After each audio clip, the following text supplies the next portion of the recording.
Hey there, it's Fabienne Fredrickson from Boldheart.com, and today I want to talk to you about the tremendous selling power of words in your business. I want to inspire you to change the way you communicate in your business and in your life. And I want to tell you a story that I just told to a few dozen of my clients just recently. And it was a story of going to see Martha Stewart speak. She was a keynote speaker at a women's conference maybe 20 years ago. And I sat in the room and I was looking forward to her, seeing her speak. I really liked her magazine and what she did in the world.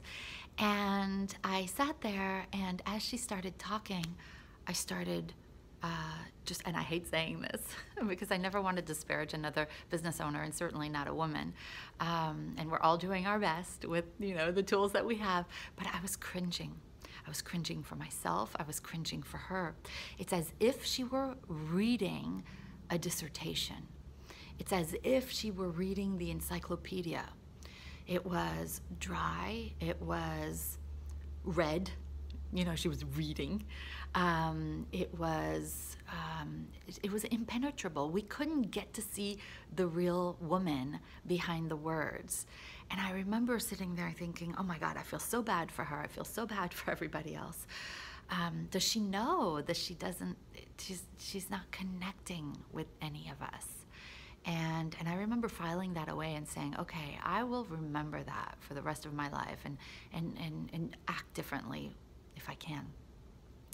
And then, conversely, a few years ago, I went to a conference for authors and speakers, and one of the keynote speakers was Paula Abdul. And I didn't know much about Paula. Of course, I've seen her on TV, and I listened to her records when I was a teenager.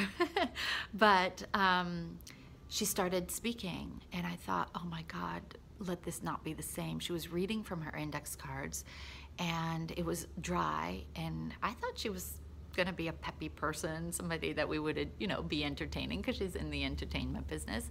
And it wasn't like that at all. And the host asked her after a few minutes, Paula, are you okay? You don't seem like yourself. And she said, I don't feel like myself right now. This isn't who I am. And she got up, all like 5 foot, 4 foot something of her. She got up in her high heels, and she threw her index cards across the stage, and she probably yelled some expletive, and we all laughed, and she started to tell us her real story, her journey to what got her to that point. And she talked about all of her failures and the discrimination that she felt and how she had to dig deep, and she talked about the human condition. Without using those words, she inspired us to dig deeper, and she admitted that things aren't always easy, and sometimes life will make you, feel like it's going against you, and she shared some tactics and strategies that we could actually take home. But most importantly, we felt resonance. It's as if she had tugged a little bit at everybody's heart in the room, and she had found something that we could all relate to. And let's just call a spade a spade. She was real. She was authentic. She was funny. She was self-deprecating in a lovely way, not in a I'm putting myself down kind of way. And it was just so memorable. And I cried. I cried in that room. Other people cried. She inspired us so much with her authenticity and vulnerability. And I started thinking, I want to be more like her when I'm communicating with people from the stage, in my copy, and all of that. And I just shared this with, my folks, as I just said to you.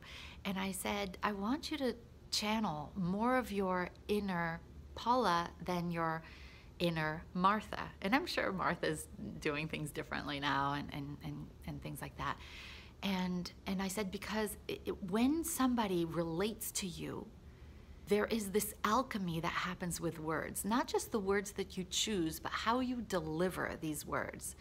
And you can inspire someone that's stuck and maybe thinking about working with you, or who's been stalking you for 7 years or something like that on social media and in your marketing. And you can create this alchemy so that they actually reach out and feel inspired to work with you.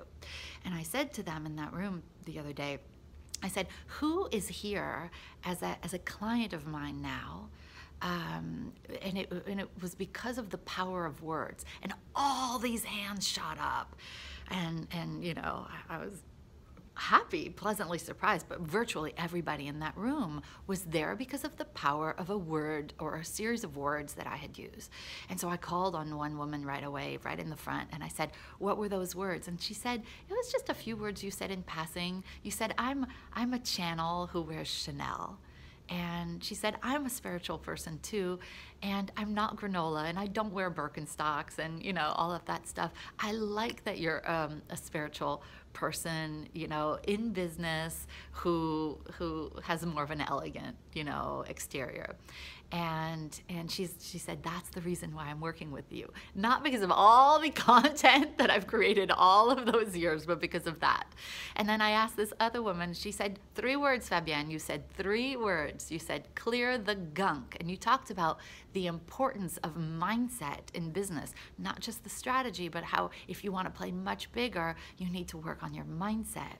Those 3 words got her to work with me, and now she's on year 3 with me.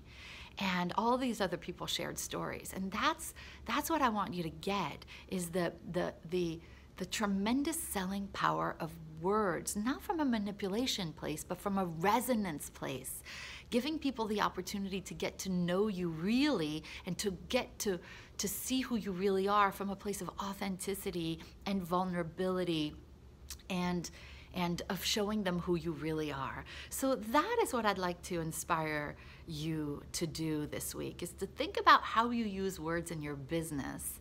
And are they repelling people, or simply not engaging people in the Martha example? Or are you turning on the lights in people? Are you creating resonance in Paula style? So that's my assignment for you this week, is to think about that. Until then, until next time, I'm sending you lots of love. Bye.